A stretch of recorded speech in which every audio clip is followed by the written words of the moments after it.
What's going on, YouTube? This is Jim Afanis, aka Viper Magic, and I want to give you guys a quick rundown of my impressions of WWE's Elimination Chamber pay-per-view.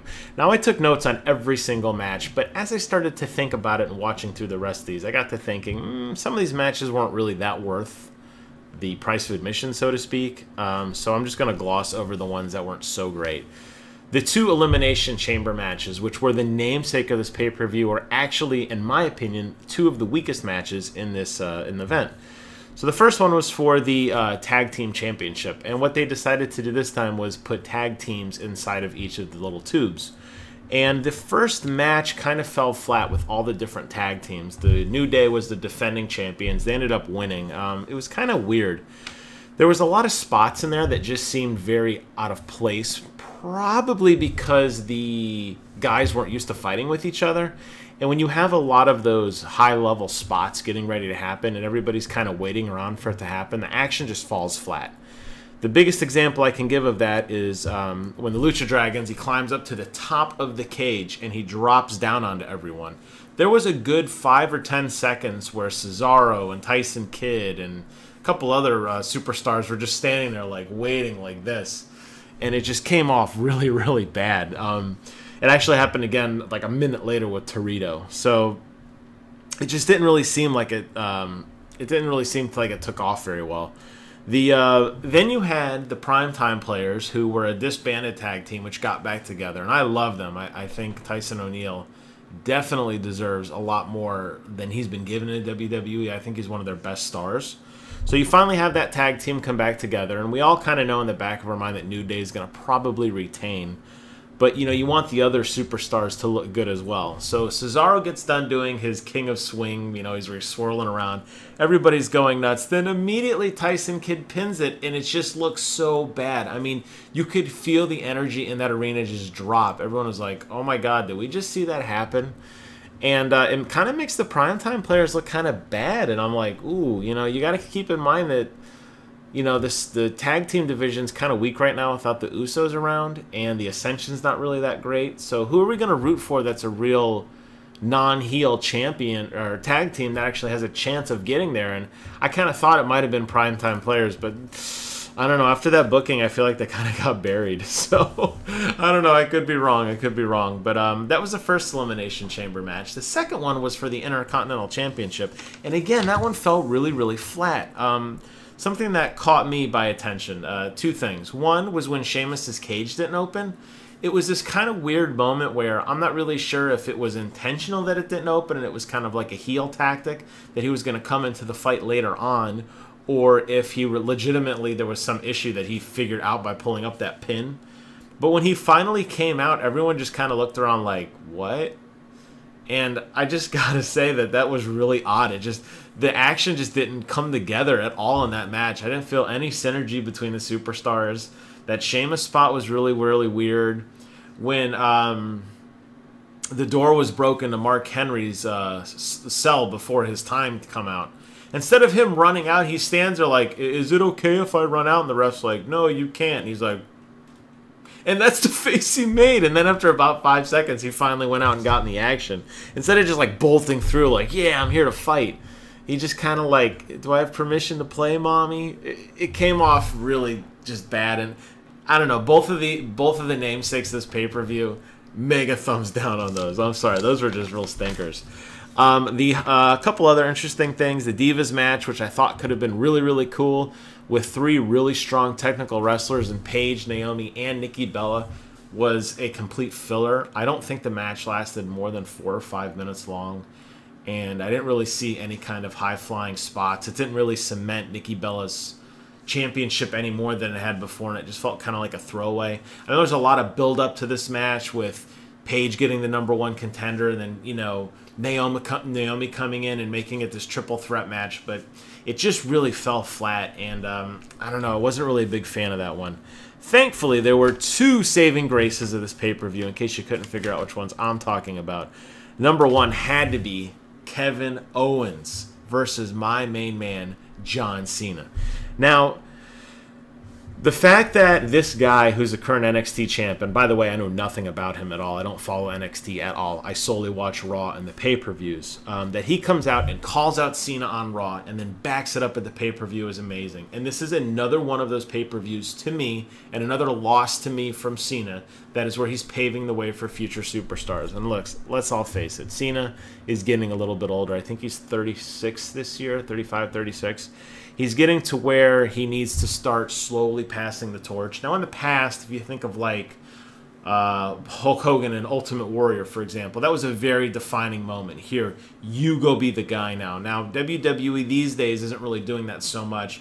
It's these small incremental wins that's starting to add up for Cena. Did he lose his belt? No. It wasn't even a championship match. But the win does him a lot more good than a loss rather for Cena does than good. Because if he wins, that totally discredits the NXT Championship, totally discredits the NXT Champion, and it's just another barrier for Cena that, to be honest, he really doesn't need. Now, they immediately announced towards the end of the pay-per-view that they're going to have another rubber match in a couple weeks at Money in the Bank. I expect Cena to win that one, so then it's like a draw, and then they'll probably go off their separate ways. I know that guy's going to be around for a while. Owens, by the way, is what I'm talking about. I know he's going to be around for a while because Rusev got hurt. My understanding is he's booked through July right now with Battleground. I think Lesnar's going to be coming back then. Can't wait.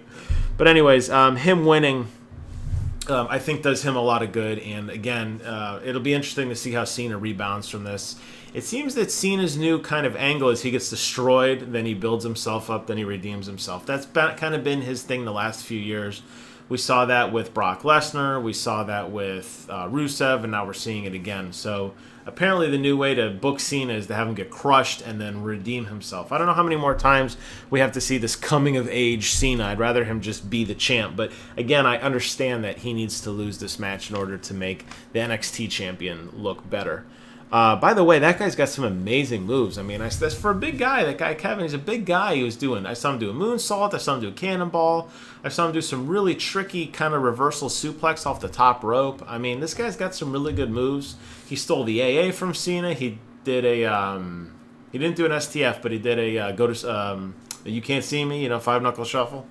So pretty good match, all in all. I have to say that was definitely one of the redeeming matches of this pay-per-view. And then obviously the other one, by the way, I'm skipping over Neville and Dallas, who cares, had to be the championship fight between the old Shield guys once again. Boy, I gotta tell you, man, the Shield has been getting a lot of mileage in the WWE. It just shows how dominant that crew was and how interested people are that week after week after week we're getting a Seth Rollins or a Roman Reigns or a Dean Ambrose match back to back to back. Those guys are at the top of their game right now, and it was a great send-off to a pretty lousy pay-per-view outside that Cena match. And a lot of action back and forth, a lot of high spots from Seth Rollins. And boy, does that guy work well when he gets a full head of steam, when he's doing lots of flips and runs and everything. He really comes off very dominant. A lot of times when they rely on the old tried and true formula of either J&J security or Kane kind of like blocking and defending for him and him being a weasel and everything, that role does serve him well. But I think he would be a legit champion as a legit wrestler if they kind of transformed his current reign into that. And when he got going, some of the offense that he put on against Dean Ambrose was very impressive. And he didn't rely on any heel tactics at all. Some of the flips that he was doing, and they hit a really good spot where Dean Ambrose was set up in the Tree of Woe, which is where your feet are intertwined on the top rope and you're dangling down. And Seth Rollins did like a kind of mid-air chest stomp on him before he rolled off. And it was amazing. It was almost like a curb stomp, but not quite. That was really, really cool to see, and it just shows some of the dexterity that Seth Rollins has. I know they like to hype up Neville as the man that gravity forgot, but I think Seth Rollins could be that guy as well. So, really good match, and then a total mark-out moment for me when Dean Ambrose looked like he won the belt. I took a bunch of pictures on my phone. I was just getting ready to post all my friends on Facebook that, oh my God, Dean Ambrose has won, and then immediately they threw a swerve in, and just as I had thought, Seth Rollins retains by disqualification, which sucked. So I do think Dean Ambrose would be a good champion, by the way, though. I think he's got the moveset, and But I also see him being a good roguish kind of outside character like he's being now as a Rebel. And I got to admit, right after the Shield broke up, I think that's when he got tons of credibility because all he was doing was screwing with Seth Rollins. And every time Seth Rollins had a match, Dean Ambrose was there to just wreck him and disqualify him and take chairs to his head and everything. So I like that Dean Ambrose a lot. I like the unstable Dean Ambrose. And in that sense, him being a champ and coming out every week with a strap and defending it may not make as much sense as the wild, I'm going to steal your belt, Seth Rollins, and go off outside with my boy Roman, and we're going to go have a party. I think that Dean Ambrose is the Dean Ambrose that we need right now. But boy, the chemistry between Dean and Roman is amazing. Those guys would be an incredible tag team. That would bring some much-needed credibility to a weakened tag team division, in my opinion. And those guys genuinely just have an on-air charisma that I can't explain that just seems to work really, really well. And especially with Seth being on the outside and those two teaming up and just seeing, you know, glimpses of the Shield's greatness once again. It's amazing, and I'm curious if anybody else is burnt out on the Shield angle. I am not. I am absolutely fascinated by it. I mean, really, who else is there right now to take the top spot from those guys? I know Randy Orton's out. I believe he's injured right now or filming a movie or something. I'm sure he'll be back soon enough. Sheamus is kind of entwined in the mid-card right now, especially with Ryback winning the strap for the Intercontinental Championship. So I expect to see him probably coming back and, you know, being in mid-card for a while. Unfortunately, if you win King of the Ring... Ouch, sorry. Hit my elbow. I'm so excited. If you win King of the Ring, obviously that just puts you in immediate mid-card. So Wade Barrett, who was leader of the Nexus and at one time like main event contender, he's been demoted. So I don't know who would really fill in for that Shield role right now. It seems like they're building guys up slowly, but I got to tell you right now, Dean, Seth, and Roman really have that top tier on lockdown. So they've put on some amazing matches, by the way, and I got to admit that I'm not bored of these guys anytime soon. I know we're going to have Money in the Bank in a few weeks, and I fully expect these guys to be front and center once again. Anyways, that was my quick thought on WWE Elimination Chamber. Sound off below. Let me know what you guys thought about this pay-per-view.